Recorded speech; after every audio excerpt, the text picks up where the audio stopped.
अंधेरी रातें, जहां हर रात एक नई दहशत लेकर आती है। नमस्कार, स्वागत है आपका अंधेरी रातें में, जहां अंधेरे में छुपे डरावने राज आपके होश उड़ा देंगे। यहाँ आपको मिलेंगी ऐसी भूतिया कहानियां जिनमें छिपे रहस्य, आत्माओं की सिसकियां और अनदेखी ताकतों की दहशत आपको चैन से सोने नहीं देगी।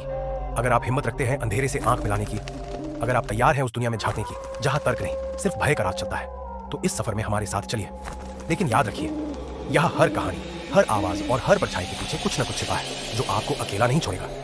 तो अपने कमरे की लाइट्स बंद कर लीजिए, हेडफोन लगा लीजिए और तैयार हो जाइए अंधेरी रातें की उस दुनिया में कदम रखने के लिए, जहां डर ही एकमात्र सच्चाई है। क्या आप तैयार हैं?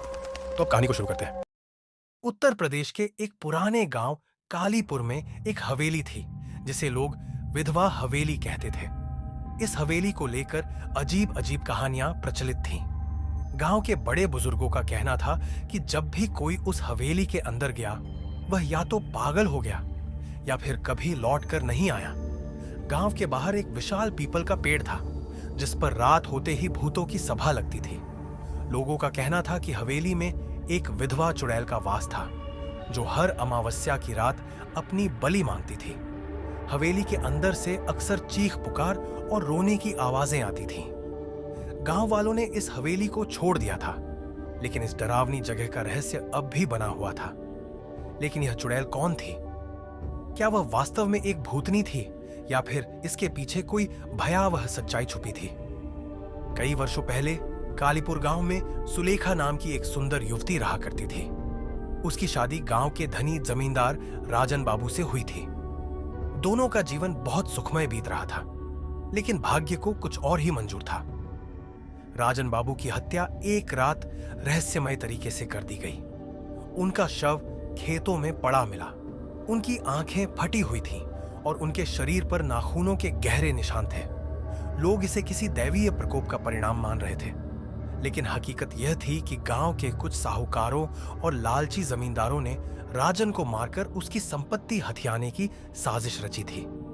पति की मृत्यु के बाद सुलेखा पर अत्याचारों का पहाड़ टूट पड़ा। गांव वालों ने उसे मनहूस और अपशगुनी घोषित कर दिया। विधवा होते ही उसकी सारी संपत्ति छीन ली गई और उसे हवेली में अकेले छोड़ दिया गया। सुलेखा के सौंदर्य पर गांव के कई दुष्ट पुरुषों की गंदी नजर थी। एक दिन गांव के साहूकार रामदयाल ने हवेली में आकर उसकी इज्जत लूटने की कोशिश की। सुलेखा ने लोहे की छड़ उठाकर उसके सिर पर मार दिया, जिससे वह घायल होकर भाग निकला। लेकिन गांव वालों ने इसे सुलेखा की गलती बताया और उसे दंडित करने का फैसला किया। गांव के सरपंच ने ऐलान किया कि सुलेखा एक डायन है और उसके कारण ही गांव में अशुभ घटनाएं हो रही हैं। उसे सबक सिखाने के लिए उसे जिंदा जला देने का फरमान जारी कर दिया गया। अगले ही दिन गांव के सभी लोग हवेली के बाहर इकट्ठा हो गए। लकड़ियों का ढेर लगाया गया और उस पर सुलेखा को बांध दिया गया। सुलेखा चीख चीख कर कह रही थी, मुझे मत जलाओ, मैंने कुछ नहीं किया, मुझे न्याय चाहिए। लेकिन उसकी आवाज पत्थर दिल लोगों के कानों तक नहीं पहुंची। देखते ही देखते आग की लपटें उठने लगीं। सुलेखा का शरीर जलने लगा। उसकी चीखें पूरे गांव में गूंज उठीं और जलते जलते उसने एक भयानक शाप दिया, जिसने मेरी अस्मिता का अपमान किया वह नरक की आग में जलेगा, और जो इस हवेली में कदम रखेगा उसकी आत्मा कभी मुक्ति नहीं पाएगी। जैसे ही सुलेखा की आत्मा शरीर से अलग हुई, अचानक आसमान काला पड़ गया। हवाएं तेज चलने लगीं और गांव में अंधेरा छा गया। सुलेखा की मौत के बाद गांव में अजीब घटनाएं होने लगीं। 1. रात में हवेली से किसी स्त्री के रोने और चीखने की आवाजें आने लगीं। 2. गांव के कई लोगों की रहस्यमयी मौत हो गई। 3. जो भी हवेली में गया उसकी लाश कुएं में तैरती मिली। 4. अमावस्या की रात एक सफेद साड़ी में लिपटी एक औरत को हवेली की खिड़कियों में खड़ा देखा गया। गांव वालों को यकीन हो गया कि सुलेखा की आत्मा चुड़ैल बन गई है। कुछ साल बाद शहर से आए रोहन, साक्षी, अमित और कृति ने हवेली के बारे में सुना और इसे महज अफवाह मानकर रात में हवेली में जाने का फैसला किया। गांव वालों ने उन्हें समझाया, लेकिन वे नहीं माने। रात के ठीक 12 बजे वे चारों हवेली के अंदर पहुंचे। अंदर घुसते ही माहौल अचानक भारी और ठंडा हो गया। हवेली की जर्जर दीवारों से खून टपकने लगा और हवा में किसी स्त्री की कराहटें सुनाई देने लगी। मुझे न्याय चाहिए, मुझसे मत खेलो, यहां से भाग जाओ। तभी अचानक खिड़की से सफेद साड़ी में लिपटी एक डरावनी आकृति प्रकट हुई। उसकी आंखों की जगह गहरे काले गड्ढे थे और उसके नाखून लंबे और नुकीले हो चुके थे। अमित हवा में उछलकर दीवार से टकराया और उसका शरीर अकड़ने लगा। साक्षी का गला अपने आप दबने लगा। कृत्य के चेहरे पर गहरी खरोंचें पड़ गईं। रोहन ने भागने की कोशिश की, लेकिन दरवाजे पर वही विधवा चुड़ैल खड़ी थी। तुमने मेरी शांति भंग की, अब तुम सब मारे जाओगे। अगली सुबह गांव वालों को हवेली के बाहर चारों दोस्तों की लाशें मिली। रोहन, साक्षी, अमित और कृति की मौत के बाद गांव में सन्नाटा छा गया। हवेली के आसपास जाने की हिम्मत कोई नहीं करता था, लेकिन गांव का ही एक युवक अर्जुन, जो बचपन से इन भूतिया कहानियों को अफवाह मानता आया था, उसने इस रहस्य से पर्दा उठाने का फैसला किया। अर्जुन पढ़ा लिखा था और उसे अंधविश्वासों पर भरोसा नहीं था। उसने तय किया कि वह इस चुड़ैल की सच्चाई का पता लगाएगा।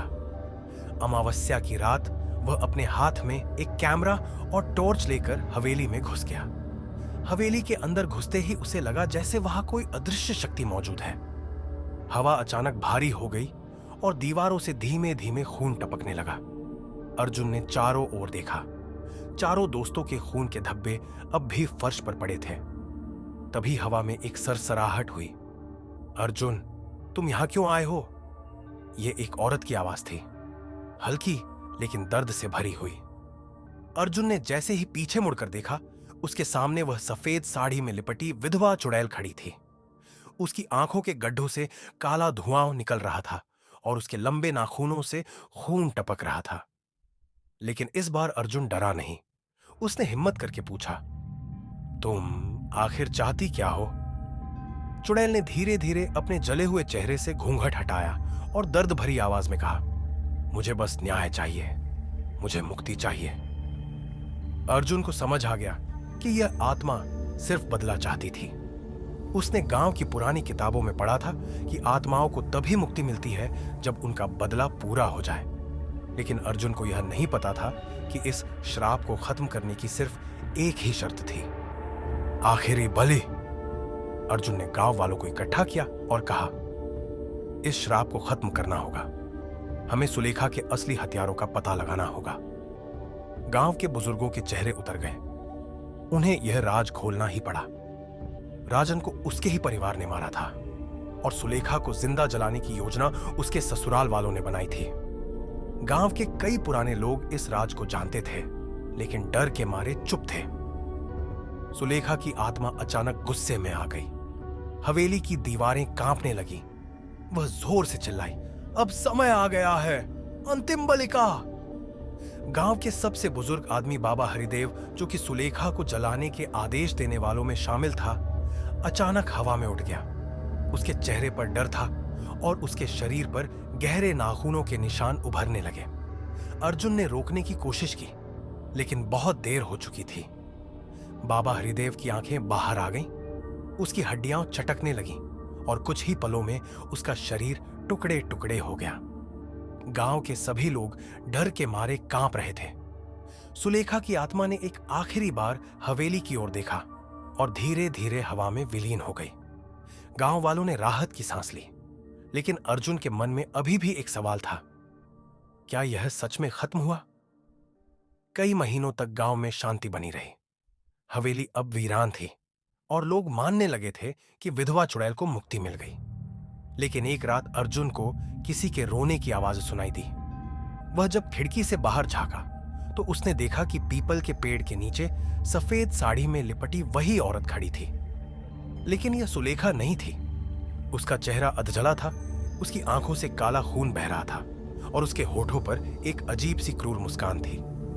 अर्जुन ने डरते हुए पूछा, तुम कौन हो? उस औरत ने धीरे धीरे अपना सिर झुका लिया और डरावनी आवाज में कहा, अब मेरी बारी है। अर्जुन को एहसास हुआ कि यह एक नया अभिशाप शुरू हो चुका था। क्या कालीपुर गांव इस नए खतरे से बच पाएगा, या फिर यह श्राप कभी खत्म नहीं होगा?